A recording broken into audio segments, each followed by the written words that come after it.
Bonjour tout le monde, Annabelle Boyer, auteure, conférencière et experte en comportement humain. Et aujourd'hui, j'aimerais vous parler de comment réagir quand on fait face à la zone d'ombre de quelqu'un d'autre. Dans la foulée des derniers événements, je racontais une anecdote à mes enfants. Il y a peut-être une vingtaine d'années, ou une trentaine d'années que je fais du karaté. Et il y a une vingtaine d'années, à un moment donné, je suis en compagnie d'un karatéka et son cellulaire sonne. Et je suis à peu près, je ne sais pas, peut-être à peu près 2 mètres de cette personne-là. Donc, j'entends pas la conversation, je n'entends pas ce que l'autre personne lui dit au téléphone, mais j'entends sa réaction à lui. Et sa réaction à lui, ça a été de dire au départ, t'es-tu sûr de ce qui s'est vraiment passé? Puis sa deuxième phrase a été, t'es-tu sûr que tu ne l'as pas provoqué? Quand j'ai entendu la deuxième phrase, je le savais, ce qui était en train de se passer. Je savais qu'il était question d'une agression sexuelle. C'était très clair. Quand il a raccroché, il m'a raconté la conversation qu'il avait eue avec une amie qui venait de subir une agression sexuelle et qui lui racontait et qui ne savait pas quoi faire, qui demandait conseil. Puis vous vous doutez bien qu'il n'a pas été à la hauteur des attentes de son ami. C'est très rare que je me fâche. Cette fois-là, je peux vous dire que je me suis fâchée solidement. Il a su ma façon de penser. Et il m'a expliqué par la suite qu'il a réagi de cette façon-là parce qu'il ne voulait pas porter ombrage au club où il s'entraînait. Évidemment, pour moi, ça, c'était inacceptable. La victime a hésité beaucoup, évidemment, avant de porter plainte. C'est une amie qui l'a aidé à le faire et les policiers ont été mêlés, évidemment, au dossier. Ils ont ouvert une enquête.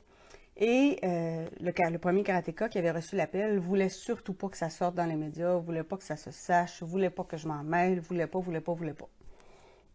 Sauf qu'à un moment donné, évidemment, l'agresseur s'est arrangé pour couper sa ligne de téléphone. Fait que les policiers se sont doutés qu'il était sur le point de quitter le pays, qu'il était sur le point de partir. Donc, il devait se dépêcher pour réussir à mettre le grappin dessus. Et il s'est arrangé, l'agresseur, pour déménager durant la nuit et aller habiter chez un ami, donc n'avoir aucun compte à son nom pour ne pas être retraçable. Ce qui fait que la victime se retrouvait avec une impossibilité à ce moment-là d'aller plus loin au niveau de sa plainte parce que les policiers n'étaient pas capables de retrouver l'agresseur. Donc, les policiers m'ont appelé. Il y a un enquêteur qui m'a appelé pour me demander si j'étais en mesure de trouver une coordonnée quelconque, un numéro de cellulaire, une adresse, n'importe quoi pour qu'ils réussissent à mettre la main dessus. Puis évidemment, le premier karatéka qui avait reçu le premier appel voulait surtout pas que je m'en mêle en me disant que si les policiers n'étaient pas capables de le retrouver, c'était juste leur problème. S'ils étaient trop colons pour mener une bonne enquête, c'était leur problème. Bon, ça, c'était la phrase à ne pas me dire, parce que des policiers, j'en ai plein autour de moi, j'en ai dans ma famille, j'en ai dans mes amis, j'en ai partout. Donc, c'était vraiment pas la phrase à me dire. Ça a bien à donner dans ce sens que Sensei Katsumata donnait une clinique, donnait un cours. Et cet agresseur-là s'est pointé à ce cours-là. Donc, j'ai inventé une histoire abracadabrante pour réussir à obtenir son numéro de cellulaire. Puis aujourd'hui, je peux vous le raconter parce que cette histoire-là date d'il y a une vingtaine d'années à peu près. Donc, j'ai pu réussir à avoir un numéro de téléphone. Ce qui est particulier, c'est que dans ce cours-là, évidemment, bon, le premier karatéka qui avait reçu l'appel ne voulait surtout pas que j'aide les policiers. Et ce qui était particulier, c'est que le conjoint que j'avais à l'époque ne voulait pas que j'aide les policiers non plus, ne voulait pas que je me mêle de cette histoire-là. Et ce qui est particulier, c'est que dans ce cours de karaté-là, à un moment donné, Sensei Katsumata nous donne un exercice à faire où je dois servir de cible, je ne dois pas bouger, et l'autre personne doit simplement pratiquer la maîtrise de ses coups. Et je me retrouve avec cet agresseur-là comme partenaire d'entraînement. Et il n'a pas compris la consigne de Sensei Katsumata, fait que lui, il est rentré comme un train, et son poing est rentré au niveau d'une de mes côtes. Évidemment, j'ai subi une fracture à ce moment-là, une fracture du cartilage. Et c'est une des rares fois dans ma vie, en 30 ans, où j'ai vu Sensei Katsumata se fâcher. Mais vraiment, il est entré dans une colère noire, hallucinante. Ce karatéka-là s'est fait recadrer, ça n'a pas été long. J'ai eu des discussions après avec Sensei Katsumata où je lui ai parlé de l'agression sexuelle pour laquelle le karatéka était soupçonné. Puis Sensei Katsumata n'était pas surpris parce qu'à travers le karaté, on voit beaucoup de choses, on voit la vraie personnalité des gens. Puis Sensei Katsumata avait beaucoup de difficultés avec cette personne-là. Puis aujourd'hui, bon, évidemment, une fracture du cartilage, ça ne se répare pas. Donc, même si ça fait une vingtaine d'années, j'ai toujours cette fracture-là qui est en moi, qui est toujours douloureuse. Donc, pour le reste de ma vie, je vais me souvenir de cette histoire-là, de cette anecdote-là, j'ai fait le choix d'occulter dans ma tête le nom de l'agresseur. Je n'ai gardé dans ma tête que le nom de la victime parce que c'est la personne la plus importante dans cette histoire-là.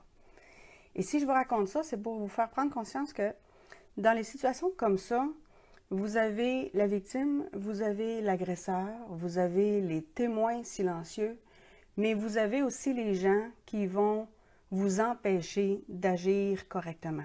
Les gens qui vont essayer d'étouffer l'affaire. Les gens qui vont essayer de vous empêcher de parler. Ce sont des éteigneurs de lumière. Et ces gens-là sont extrêmement influençants, généralement. Ils sont très insistants, sont très envahissants dans leur façon d'essayer justement de vous contrôler, de vous empêcher d'être qui vous êtes réellement. Et au karaté, on a ce qu'on appelle le Dojokun, qui sont 5 règles de base, des principes de base de vie. Et c'est drôle parce que cette semaine, à mon club de karaté, on a eu la discussion sur le Dojokun et sur la traduction à faire, parce qu'évidemment, le Dojokun est en japonais.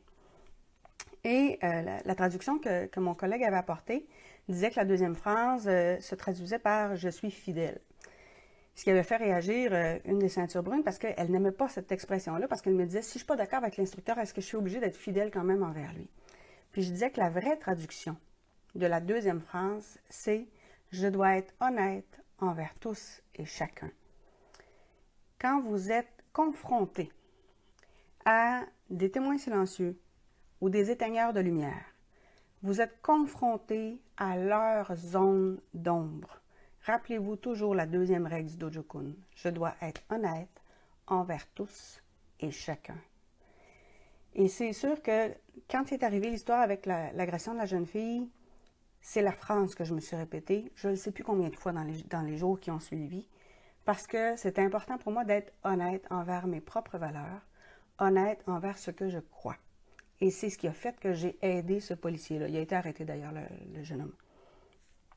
Mais c'est ce qui fait que j'ai tenu tête à un autre karatéka, j'ai tenu tête à mon conjoint de l'époque, et j'ai quand même aidé les policiers, même si ça m'a stressé énormément. Puis même si aujourd'hui, j'en porte les marques.